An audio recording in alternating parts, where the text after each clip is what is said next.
Come on in, come on up, come on over for the merriest time of year. Come on up, come on in, get together for a good...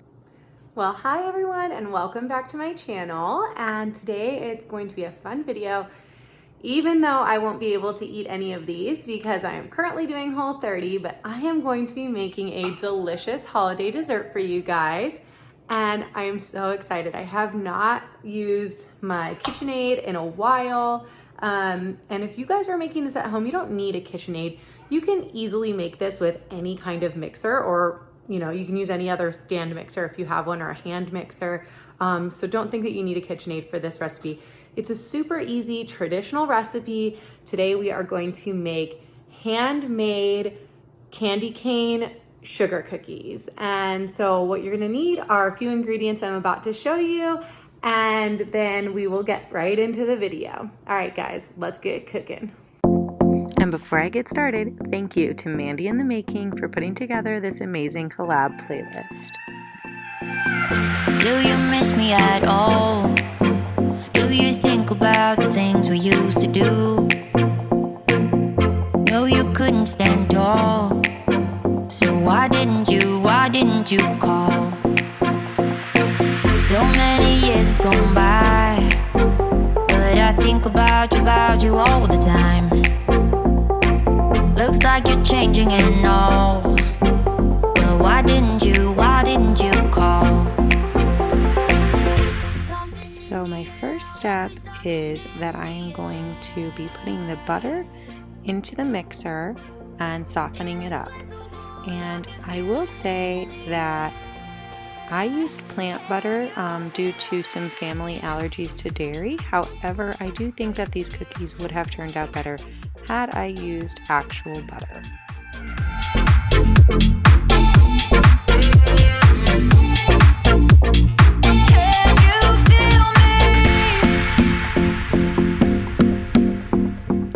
Now I'm going to just add in my sugar and my salt, and I'm going to turn the mixer up a little faster so that I can get a really smooth kind of sugary butter base. And now I'm just measuring out my flour so that I have it ready for when I'm going to add it in a minute.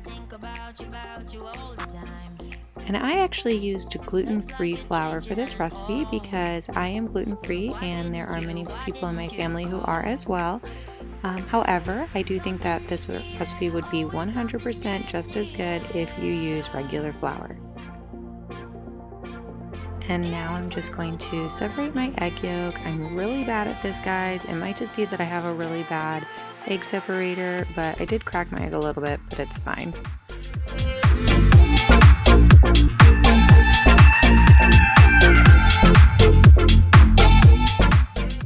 And when you're adding in the flour, make sure that you just do a little bit at a time and let it get mixed in before you start adding some more in.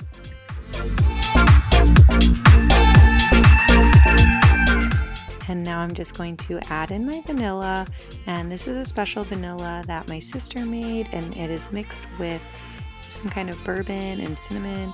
I don't know, but whatever she did to it, it's freaking amazing.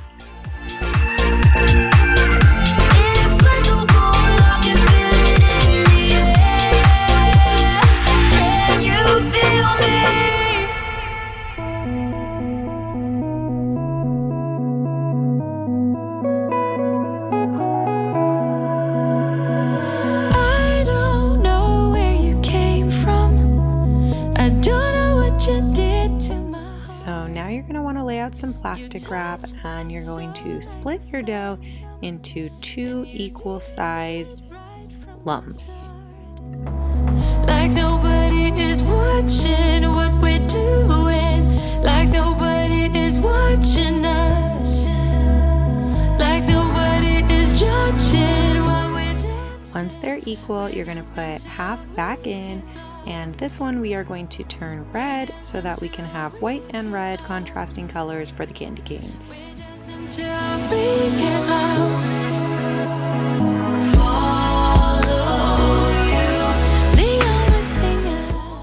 And as you can see, I am just eyeballing it, adding more and more red dye until it gets to the desired redness.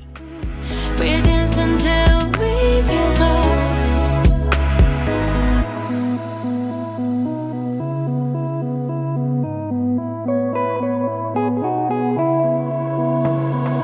Far from rules, how to feel it. We know that fast isn't always the best.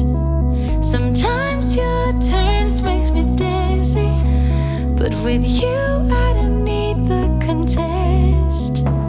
Like nobody is judging while we're dancing. So now you're going to wrap both pieces of dough into plastic wrap, and you're going to let it sit and cool off in the fridge for about an hour. I would not do under an hour because the dough will be too sticky still. You really want to let it cool off as much as you can. Through everything we step into. And once that time is up, you're going to preheat your oven to 350. Now you'll see I have a rolling pin there, but I actually decided that I didn't like how the dough was rolling out with it, and I didn't really need to use it because the dough didn't need to be that thin. So halfway through I stopped using it. I do have some flour here laid out on top of a cutting board just so that the dough won't stick while I am trying to press and roll it out. And I also cover my hands in flour as well so that they're not sticky either. We're dancing till we get lost.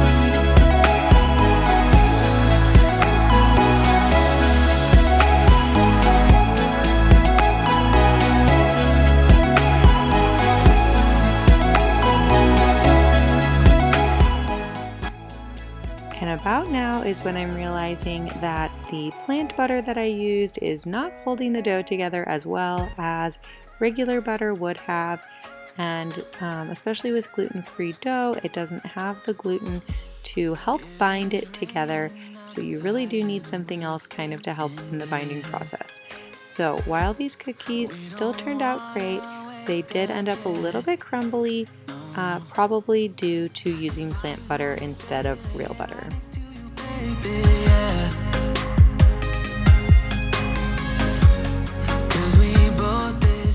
Oh, and here's your word of warning. Your hands will turn pink from this red dye. It's like we're running away. We can't stay in our beds all day, 'cause we both deserve it. So as you see here, I am just twisting one over the other back and forth until I've gotten that candy cane, twisty look, and then I'm making a hook at the end to give it the cane shape. Maybe we can sleep in and skip work today. You definitely don't need to have perfect candy canes or perfect shapes for this cookie style. In fact, it is an old school recipe.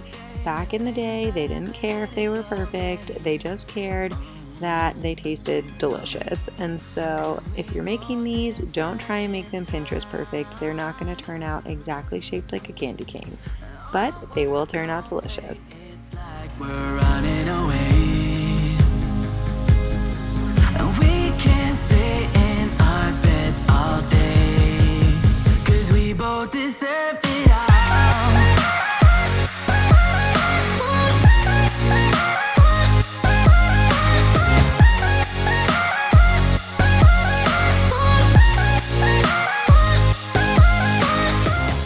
And now we're going to put our candy cane cookies into our preheated oven for about 9 minutes. You can do it a little bit longer if you like to, but just make sure that the tops don't get burnt. And once you have them out of the oven, you're just going to want to let them cool off completely before you go ahead and plate them and enjoy. And there you have it, guys, our candy cane cookies. Thanks for watching today, guys. And if you're new around here, don't you forget to hit that red subscribe button so you can join my YouTube family. And if you're already a subscriber, thanks for being loyal and watching all of my videos. Make sure that you give this video a thumbs up and comment below letting me know what your favorite holiday recipe is. Bye, loves.